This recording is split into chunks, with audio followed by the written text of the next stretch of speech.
Adventure 1. The Adventure of Wisteria Lodge. Chapter 1. The Singular Experience of Mr. John Scott Eccles. I find it recorded in my notebook that it was a bleak and windy day towards the end of March in the year 1892. Holmes had received a telegram while we sat at our lunch, and he had scribbled a reply. He made no remark, but the matter remained in his thoughts, for he stood in front of the fire afterwards, with a thoughtful face, smoking his pipe, and casting an occasional glance at the message. Suddenly he turned upon me with a mischievous twinkle in his eyes. "I suppose, Watson, we must look upon you as a man of letters," said he. "How do you define the word grotesque?" "Strange, remarkable," I suggested. He shook his head at my definition.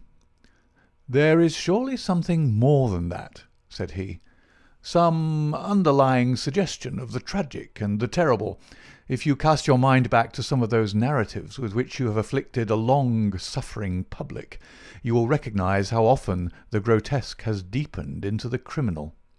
Think of that little affair of the red-headed men. That was grotesque enough in the outset, and yet it ended in a desperate attempt at robbery. Or again, there was that most grotesque affair of the 5 orange pips, which led straight to a murderous conspiracy.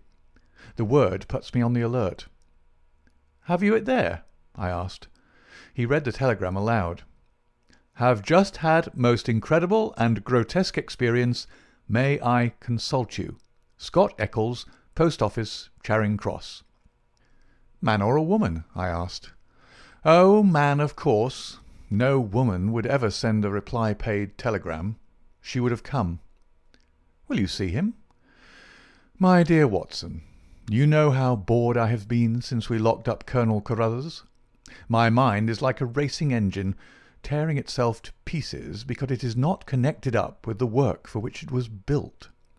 Life is commonplace. The papers are sterile. Audacity and romance seem to have passed forever from the criminal world. Can you ask me, then, whether I am ready to look into any new problem, however trivial it may prove? But here, unless I am mistaken, is our client." A measured step was heard upon the stairs, and a moment later a stout, tall, grey-whiskered and solemnly respectable person was ushered into the room. His life history was written in his heavy features and pompous manner. From his spats to his gold-rimmed spectacles, he was a conservative, a churchman, a good citizen, orthodox and conventional to the last degree. But some amazing experience had disturbed his native composure, and left its traces in his bristling hair, his flushed, angry cheeks, and his flurried, excited manner. He plunged instantly into his business. "I have had a most singular and unpleasant experience, Mr. Holmes," said he. "Never in my life have I been placed in such a situation. It is most improper, most outrageous. I must insist upon some explanation." He swelled and puffed in his anger. "Pray sit down, Mr. Scott Eccles," said Holmes in a soothing voice. "May I ask, in the first place, why you came to me at all?" "Well, sir, it did not appear to be a matter which concerned the police. And yet, when you've heard the facts, you must admit that I would not leave it where it was. Private detectives are a class with whom I have absolutely no sympathy, but none the less, having heard your name—" "Quite so. But in the second place, why did you not come at once?" Holmes glanced at his watch. "It is 2:15, he said. "Your telegram was dispatched about 1, but no one can glance at your toilet and attire without seeing that your disturbance dates from the moment of your waking." Our client smoothed down his unbrushed hair and felt his unshaven chin. "You are right, Mr. Holmes. I never gave a thought to my toilet. I was only too glad to get out of such a house. But I have been running round making inquiries before I came to you. I went to the house agents, you know, and they said that Mr. Garcia's rent was paid up all right, and that everything was in order at Wisteria Lodge."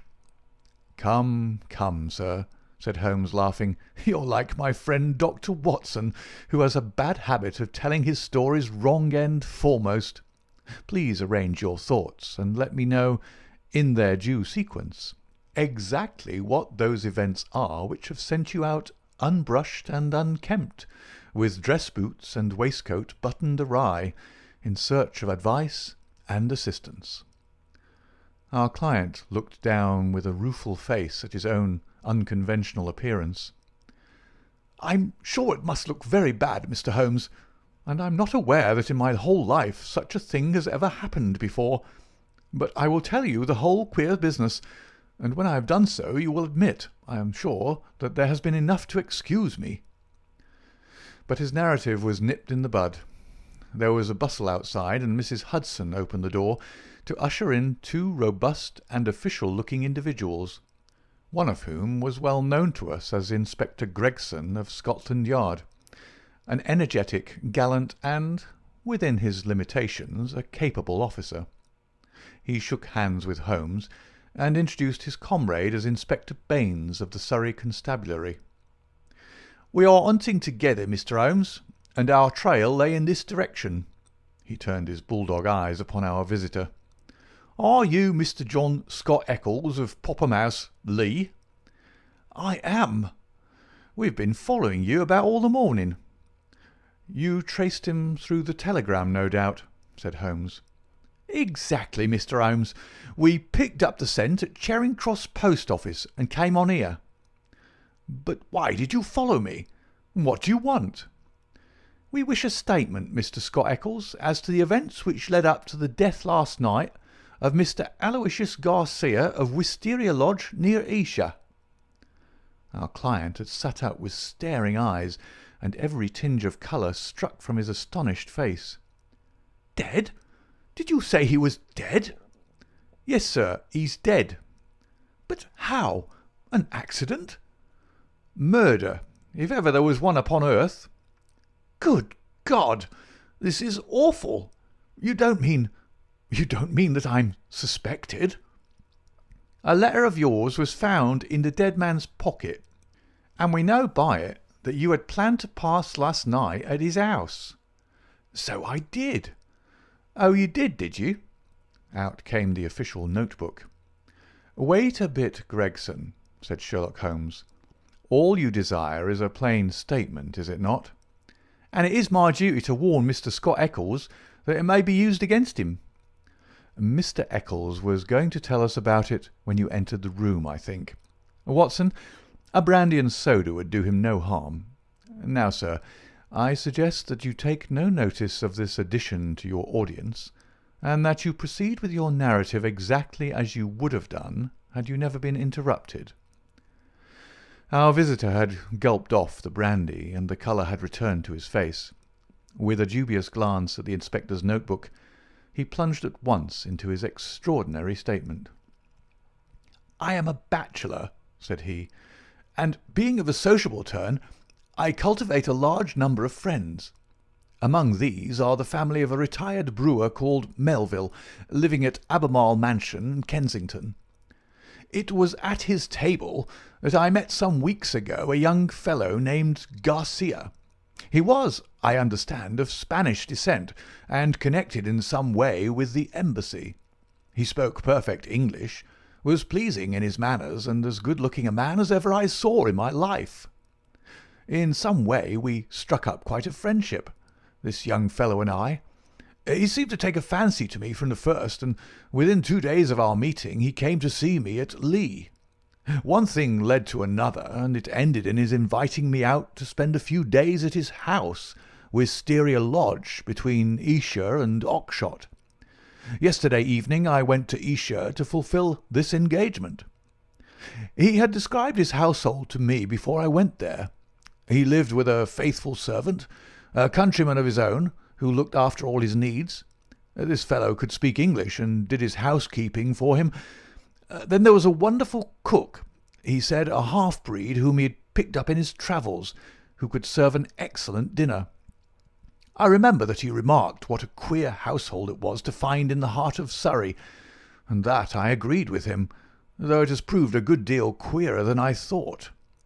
I drove to the place, about 2 miles on the south side of Esher, The house was a fair-sized one, standing back from the road with a curving drive which was banked with high, evergreen shrubs.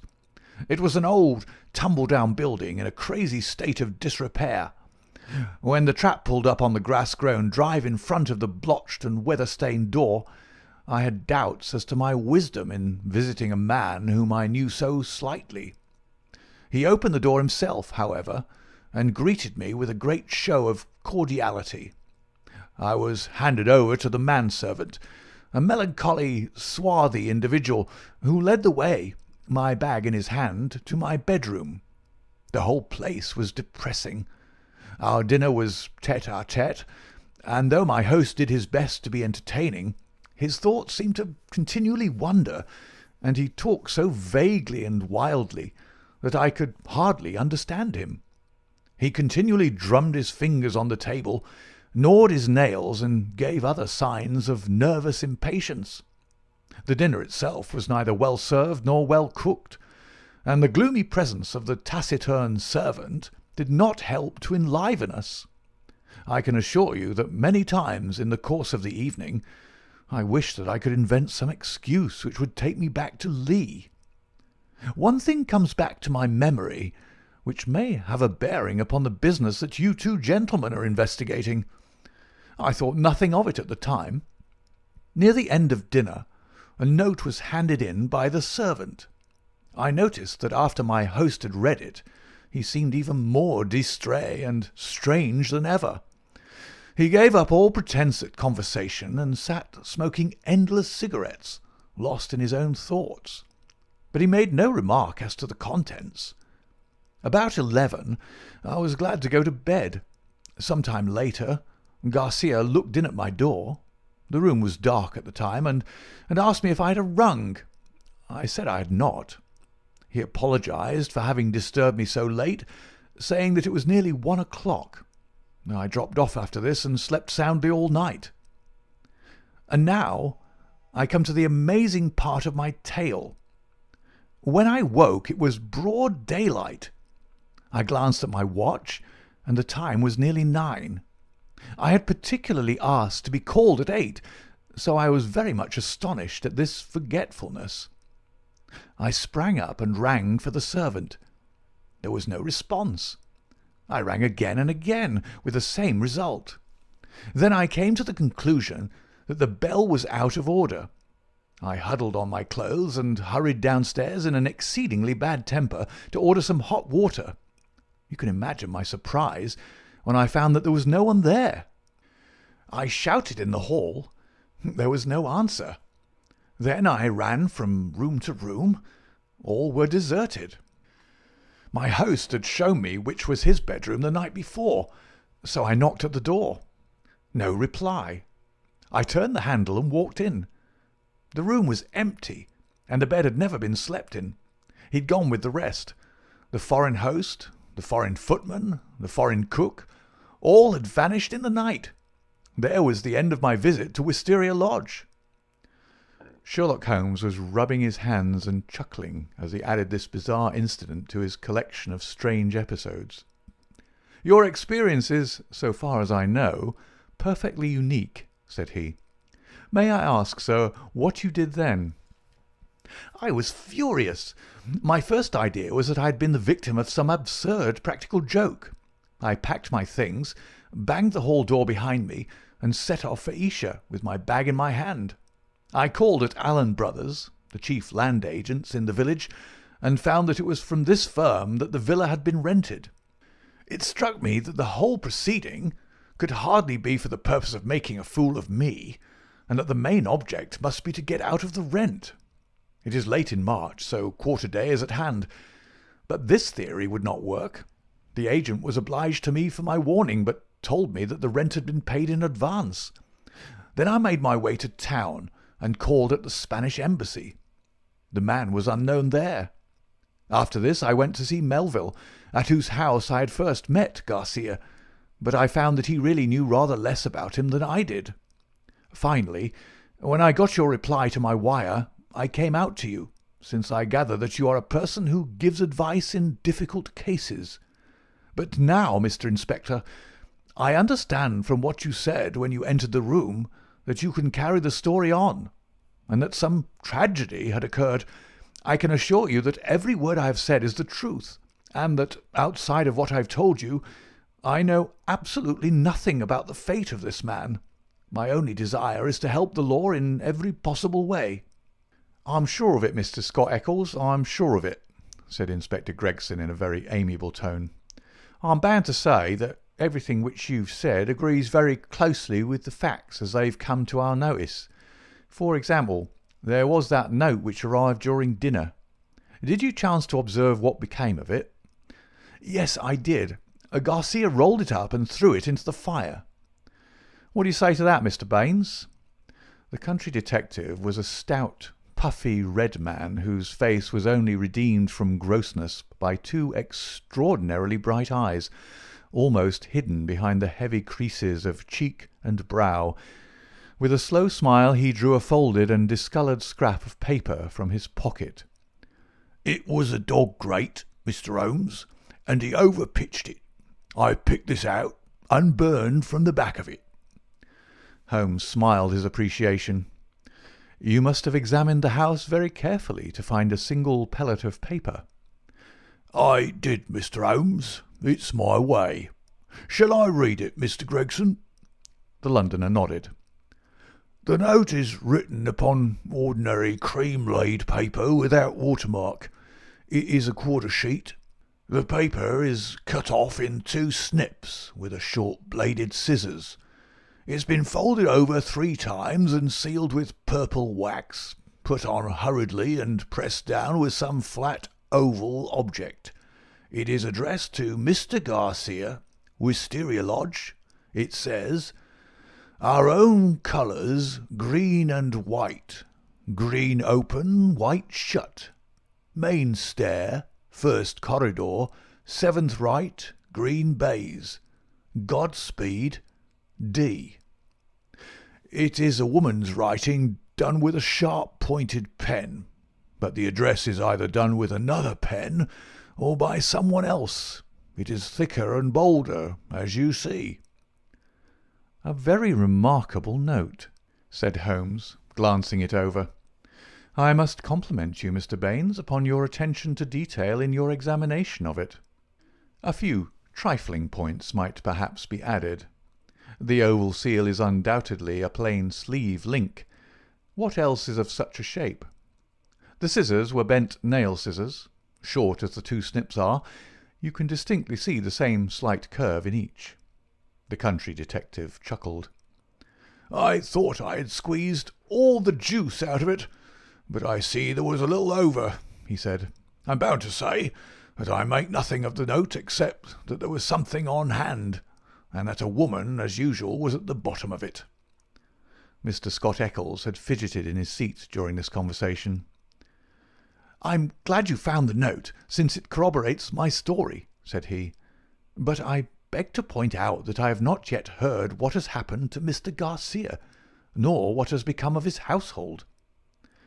"As to Garcia," said Gregson, "that is easily answered. He was found dead this morning upon Oxshott Common, nearly a mile from his home. His head had been smashed to pulp by heavy blows of a sandbag or some such instrument, which had crushed rather than wounded. It is a lonely corner, and there is no house within a quarter of a mile of the spot. He had apparently been struck down first from behind, but his assailant had gone on beating him long after he was dead. It was a most furious assault. There are no footsteps, nor any clue to the criminals." "Robbed?" "No, there was no attempt at robbery." "This is very painful and terrible," said Mr. Scott Eccles in a querulous voice. "But it is really uncommonly hard on me. I had nothing to do with my host going off upon a nocturnal excursion and meeting so sad an end. How do I come to be mixed up with the case?" "Very simple, sir," Inspector Baines answered. "The only document found in the pocket of the deceased was a letter from you saying that you would be with him on the night of his death. It was the envelope of this letter which gave us the dead man's name and address. It was after 9 this morning when we reached his house and found neither you nor anyone else inside it. I wired to Mr. Gregson to run you down in London while he examined Wisteria Lodge. Then I came into town, joined Mr. Gregson, and here we are." "I think now," said Gregson, rising, "we had best put this matter into an official shape. You'll come round with us to the station, Mr. Scott Eccles, and let us have your statement in writing." "Certainly, I will come at once. But I retain your services, Mr. Holmes. I desire you to spare no expense and no pains to get to the truth." My friend turned to the country inspector. "I suppose that you have no objection to my collaborating with you, Mr. Baines?" "Highly honoured, sir, I'm sure." "You appear to have been very prompt and businesslike in all that you have done. Was there any clue, may I ask, as to the exact hour that the man met his death?" "He'd been there since 1 o'clock. There was rain about that time, and his death had certainly been before the rain." "But that is perfectly impossible, Mr. Baines," cried our client. "His voice is unmistakable. I could swear to it that it was he who addressed me in my bedroom at that very hour." "Remarkable, but by no means impossible," said Holmes, smiling. "You have a clue?" asked Gregson. "On the face of it, the case is not a very complex one, though it certainly presents some novel and interesting features. A further knowledge of facts is necessary before I would venture to give a final and definite opinion. By the way, Mr. Baines, did you find anything remarkable besides this note in your examination of the house?" The detective looked at my friend in a singular way. "There were," said he, "one or two very remarkable things. Perhaps when I've finished at the police station you would care to come out and give me your opinion of them." "I am entirely at your service," said Sherlock Holmes, ringing the bell. "You will show these gentlemen out, Mrs. Hudson, and kindly send the boy with this telegram. He's to pay a 5-shilling reply." We sat for some time in silence after our visitors had left. Holmes smoked hard, with his brows drawn down over his keen eyes, and his head thrust forward in the eager way characteristic of the man. "Well, Watson," he asked, turning suddenly upon me, "what do you make of it?" "I can make nothing of this mystification of Scott Eccles." "But the crime?" "Well, taken with the disappearance of the man's companions, I should say that they were in some way concerned in the murder and fled from justice." "That is certainly a possible point of view. On the face of it, you must admit, however, that it is very strange that his 2 servants should have been in a conspiracy against him and should have attacked him on the one night when he had a guest. They had him alone at their mercy every other night in the week." "Then why did they fly?" "Quite so. Why did they fly? There is a big fact. Another big fact is the remarkable experience of our client, Scott Eccles. Now, my dear Watson, is it beyond the limits of human ingenuity to furnish an explanation which would cover both of these big facts?